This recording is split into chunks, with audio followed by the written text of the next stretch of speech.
When you know that the Blu-ray case itself says this is the ultimate giallo movie, I kind of have to agree with it.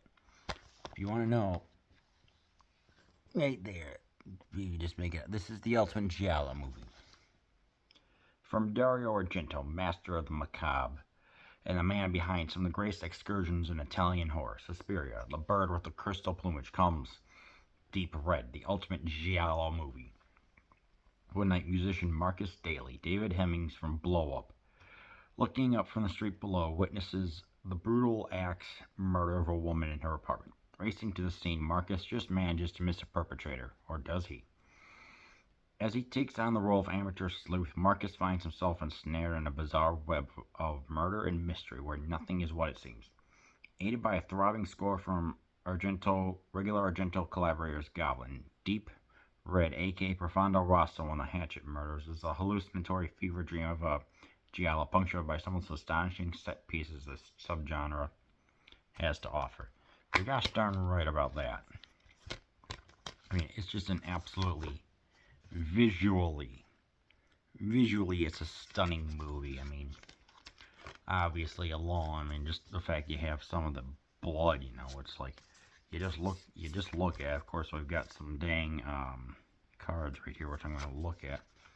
But yeah, there's just more to it than this. I mean, it's like in the beginning when we're witnessing a psychic who proclaims that she's like receiving thoughts or something like that. It's like the camera, we follow it and it goes through a red curtain at like that we're the ones who are witnessing it, and this is actually happening right then and there, and we get to see her. I don't know if she's on Italian TV, but at the same time, it's like the camera itself is acting like it's going really fast and just saying, okay, you are here to watch everything, and your memory is either going to be very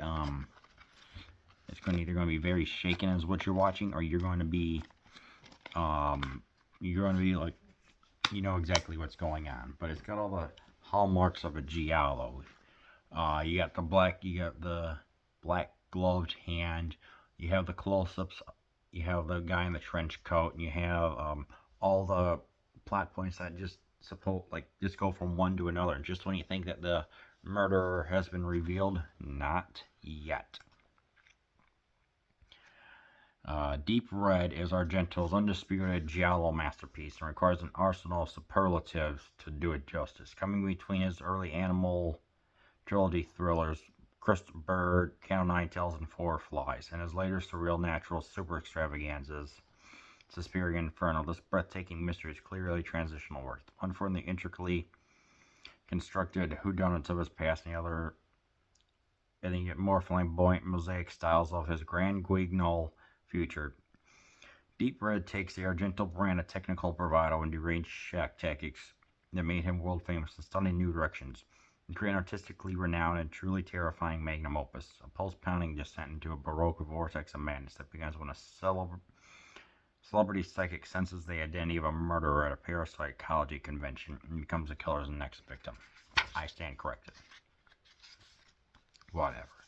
British musician Marcus Daly witnesses a clairvoyant's brutal death and gets hopelessly embroiled in the investigation. Obsessed with the idea that he is forgetting some more crucial details at the scene of the crime, Marcus risks becoming either the chief suspect or another fatality.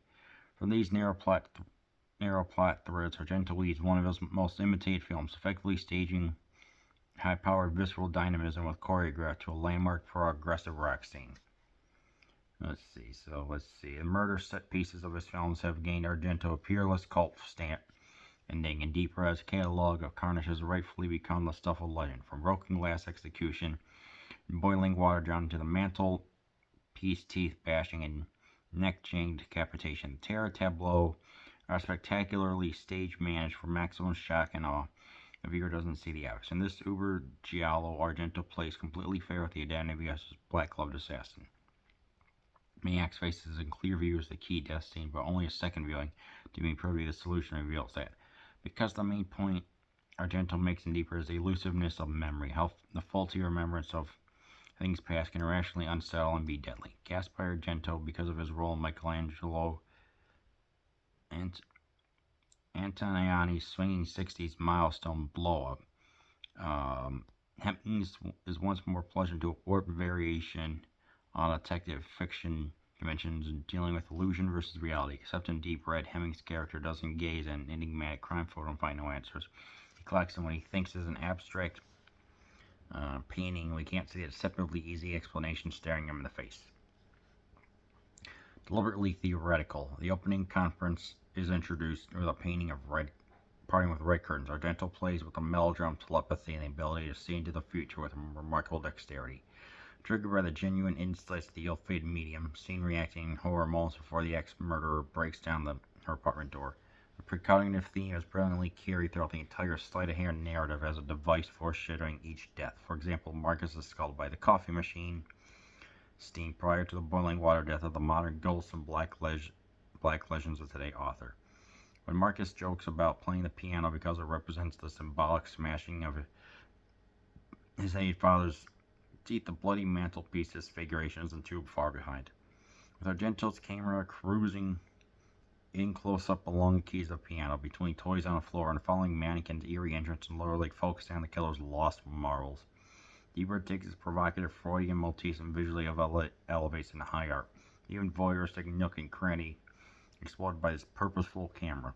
Argento renders even the daylight locations as sinister and dangerous as Edward Hopper inspired nighttime ones, unlocking primal fears in the spectacular they didn't even had. Yeah, I was looking at one like when the piano was being played and it did look like the teeth. I'm just like, what is this going on? But then you just get the idea of like eventually someone's teeth will eventually be taken out. Very interesting stuff. Yes, the coffee murder is there, and it was absolutely incredible to look at. Deep Red emerged from the ashes of Argento's only big box office failure, Four Flies. The director had called time on the giallo and searched for a new creative challenge. I brought the horror thriller back into style. Argento once told me after Four Flies, I felt distanced myself from it. Two other Italian directors were ripping off the genre with pale imitations and catch-penny titles echoing mine. I felt I should move in a different direction. The result was The 5 Days of Milan, 73, a historical comedy drama about the Italian Revolution in the mid-19th century. A flop in Italy and never given a proper release outside his home shores, The 5 Days of Milan proved such a nightmare to make that Argento was more than happy to return to his giallo comfort zone. It's kind of funny. Almost as if he had taken stock of giallo around him. Let's see. I returned to that with a clear-headed, passionate force that focused in me all the right directions. He divulged. There's a clockwork precision to Deep Red and awe of him given every single character. Everyone is a suspect with aggravations, aggressive and murderous thoughts. I want Deep Red incorporate new emotions and sensations and merge the boundaries between the thriller and horror film, which is of course why it proved to be the stepping stone of more gothic things as Suspiria, Argento's most famous film and one that was responsible for changing the face of global horror.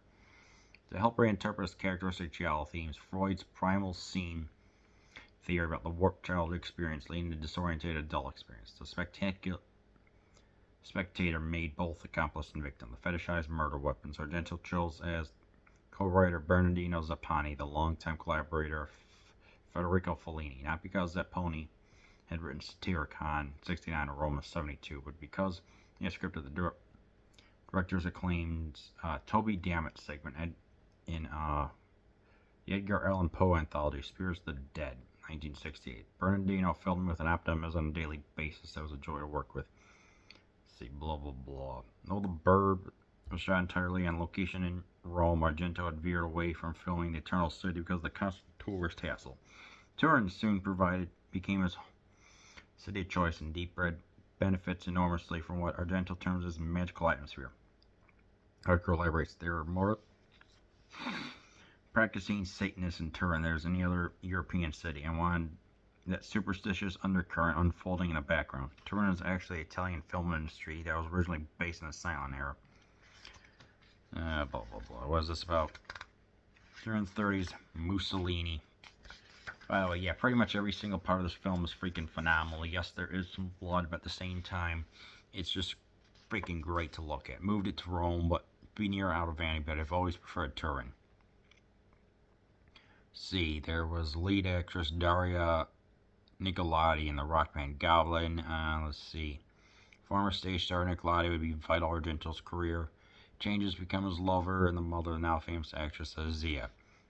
So there's when she is the fact that she spent his entire blah. Who gives a crud? Dario was clearly interested in my destiny the moment we met. So he goes on about his love life. Just, they co-wrote the script for. Oh, here we go. This is kind of funny. My arm wrestling scene with David Hemmings is in case in point. I win by cheating. Also underlies the possibility that the Hatchet murderer might be female. Let's see. I think our love line shines. Okay, so the moment Argento chose to now consider one of the most important decisions in the history of the horror genre. They pumped up an atmospheric progressive rock became a phenomenon in genre wasteland. I wanted to use the rock band Deep Purple for Floor Flies on Grey Velvet. Right there, confirmed. And for Deep Red, I contacted Pink Floyd to see if they might be interested. They weren't, so I began asking musician friends for ideas, and the demo tape by Goblin found its way to me. One day after contacting them, 2 great compositions arrived in the mail. I signed them up immediately and spent a month revising the studio for final themes. And so, they were nobodies, and Dario's this famous director. So yeah, saying like, well, they did pretty much everything for Sleepless, Suspiria, Dawn of the Dead, and they're linked like John Williams and Steven Spielberg. While I do tire the fanboy cult build up around us sometimes, I think I'll never be anything less than grateful to Dario. Nearly 40 years after we wrote Deep Red, we were still talking about it. So yeah, they worked on Tenebrae, Card Player, Dracula 3D. That review is coming. It became another lasting legacy of Deep Red became the name of a rare business venture Argento created with Luigi Cazzo, co-writer for Flies. Situated at 260 Via del Gracchi in Rome is the Profondo Rosso Horror Emporium, which, yeah. So there's pretty much that, and it's the essential giallo, which I don't have all the time to read this. It's this movie, it's like, we're not presented with a real Rome, but a fictional Rome turned hybrid, an international fictional Rome. You can tell by all the minimalism and the reference to Nighthawks, which I'll get to in a minute. Mark represents the jet set, independently wealthy foreign visitors to Italy. Yeah, I don't have the time to read all this, but yeah, you can just... This movie is just pretty much freaking fantastic, just to give you some insight, just like the way how it's filmed. I mean, even when it's zooming in on all the motifs going on, it's like the camera, just how all these objects are just like on the table right there, which just shows that there was some deep childhood trauma that, would eventually cause one to spiral out of control and eventually just hit the, cause them just perform some of the actions that were done. Obviously, this movie is shot with some beautiful angles and some beautiful angles. We get some nice shots from like the second floor when then it looks down onto the first floor, which then adds to the whole confusion of exactly what's going on. I mean, there's a recreation of the Edward Hopper is definitely a standout. The Edward Hopper painting Nighthawks, which is meant to capture the isolation that, even though there are some feelings, like the inner light of the diner itself, but then there's the darkness of the outside that like one could feel like, exhausted from being outside, and then they go inside to the diner. They could still feel like even though there were amongst people, that they're still like, hey, we're all kind of like a bunch of people, but you could still feel alone and feel existential, just given the use of minimalism with the lighting and even the waitress that's there. It's a very profound scene, and that is how I felt like our hero felt. It's like he's feeling alone. It's not necessarily alone, but he's trying to do his own sleuth work to figure out exactly what is going on. The pacing in this movie is freaking phenomenal. It's like everything just goes on and on, but when it needs to take some time to just breathe, it does so. I mean, yeah, this movie is it's damn near perfect in my opinion. It's probably probably going to be one of my favorite movies. I mean, even in the scene where he's going to, um, what was that? To like this derelict house, and he actually manages to find a photo of a child that was traumatized that would later turn out to be Carlo. It's uh, um, like of a bloody figure, and then another person who caused the bloody destruction in the first place. Absolutely beautiful, and it's just ooh, so good to look at in a way. And we eventually get to see it in a school happening. Was that Leonardo da Vinci, like middle school or something like that, where this one child was, and you just look at it and you're just like, oh my word. Just everything just tangles up. And you do get some kind of lead ups with, oh, who could the murderer be?